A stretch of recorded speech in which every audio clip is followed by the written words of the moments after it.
이제 2024년 7월이니까요. 부동산 임대사업 일반과세자의 경우에는 2024년 1기 부가세를 신고하고 납부해야 하는데요. 오늘 영상에서는 홈택스를 이용해서 1기 부가세 신고를 셀프로 진행하는 방법을 확인해 보겠습니다.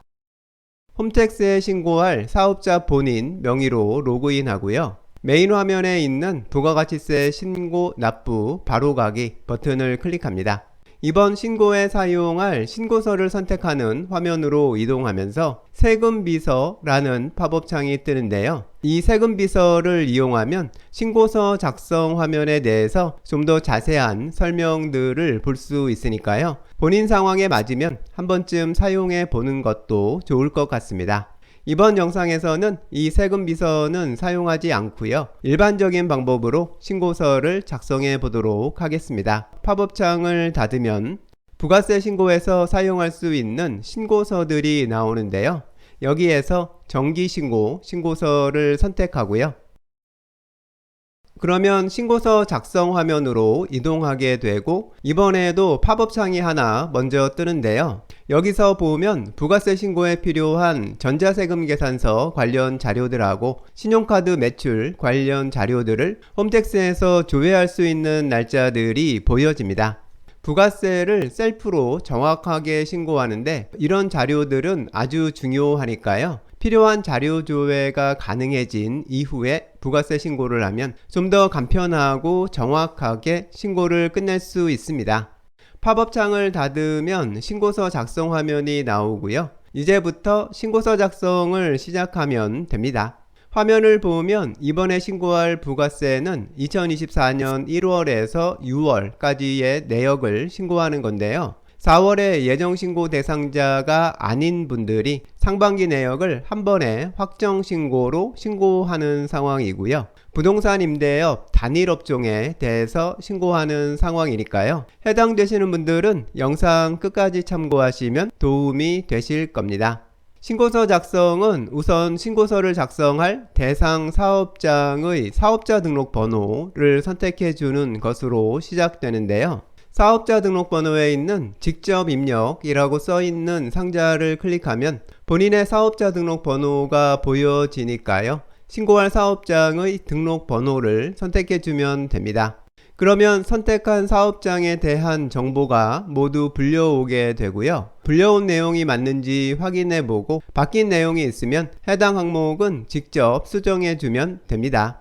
확인 작업하고 수정 작업이 모두 끝났으면 다음 화면으로 이동하고요.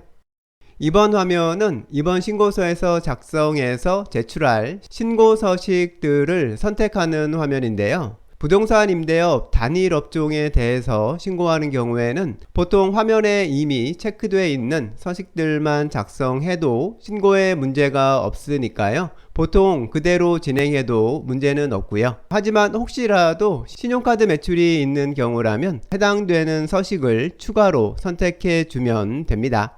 지금 작성하고 있는 사례의 경우에는 화면에 이미 체크되어 있던 서식들만 작성하는 걸로 해서 진행해 보겠습니다. 체크된 서식들 한 번씩 살펴보고요. 다음 화면으로 이동합니다. 화면이 넘어가면서 부동산 임대공급가액 명세서를 우선 작성해야 한다는 안내창이 나오는데요. 안내된 대로 작성을 진행하면 되니까요. 부동산 임대공급가액 명세서를 먼저 작성하는데요. 이 서식은 작성 방법이 바뀐 게 없어서 기존에 부가세 신고를 셀프로 해보셨던 분이라면 별 어려운 점 없이 작성하실 수 있을 건데요. 일단 작성 순서를 확인해 보면요. 우선 임차인 조회 버튼을 눌러서 해당하는 임차인 정보를 선택해 주는데요. 그러면 해당 임차인과의 임대료 내역이 화면에 불려오게 됩니다. 지금 화면 사례는 보증금 1,000만원에 월세 100만원을 받는 경우인데요. 그래서 보증금에 대한 간주 임대료는 17만원 정도, 그리고 월세 합계는 600만원으로 자동 계산돼서 화면에 보여지고 있는 거고요. 이 자동 계산은 이번 신고 대상 기간인 6개월 내내 임차인이 있었고 월세를 받았다는 전제로 자동 계산된 거고요. 만일 임차인이 신고 대상 기간 중에 퇴거했다면 예를 들어서 4월 30일에 계약이 종료돼서 나간 경우라면요. 자동 계산되는 보증금 이자하고 월세 합계도 금액이 변경되게 되니까요. 이 부분 작성에서는 실제 임대했던 기간을 정확하게 입력하는 것이 중요합니다. 여기까지 확인하면 이 부동산 임대 공급가액 명세서 작성은 거의 끝난 건데요. 만일 새로 계약한 임차인에 대해서 처음으로 부가세를 신고하는 경우라든가 신고 대상 기간에 기존 임차인이 퇴거했고 새로운 임차인이 들어온 경우거나 공실 기간이 있었던 경우 등등에 대해서 좀 더 자세한 작성 방법이 필요하신 분은 지금 보이는 카드 영상 참고하면 도움이 되실 겁니다.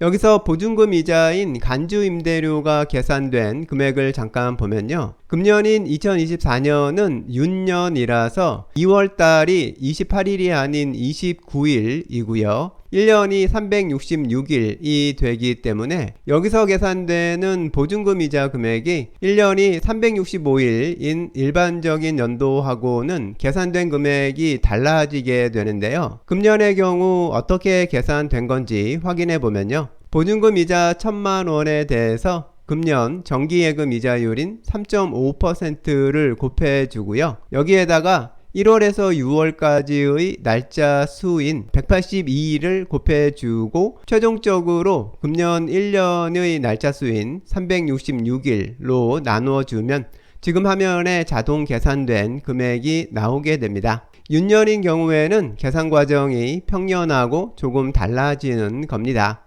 이제 여기까지 확인이 끝났으면 화면을 아래로 내려서 입력 내용 추가 버튼을 클릭해서 작성된 내용을 임대사업 명세 부분에 등록해 주고요. 등록된 내역이 신고하려는 내용이 맞는지 다시 한번 확인해 보고 다음으로 이동합니다. 이번에는 기타 매출분을 입력하는 화면인데요. 부동산 임대업에서는 임대 보증금에 대한 간주 임대료가 기타 매출분, 매출에 해당하니까요. 간주 임대료 금액을 입력해 주면 되는데요. 이 화면에서는 실제로 직접 입력할 내용은 없고요. 화면에 보여지는 간주 임대료 금액만 확인해 보고요. 이 금액이 기타 금액 항목에 제대로 등록되어 있는지만 확인하면 됩니다. 모두 맞으면 입력 완료 클릭하고요. 이제 다음으로 신고 내용 서식을 작성하게 되는데요. 이 서식부터는 다음 영상에서 계속 이어서 작성해 보도록 하겠습니다.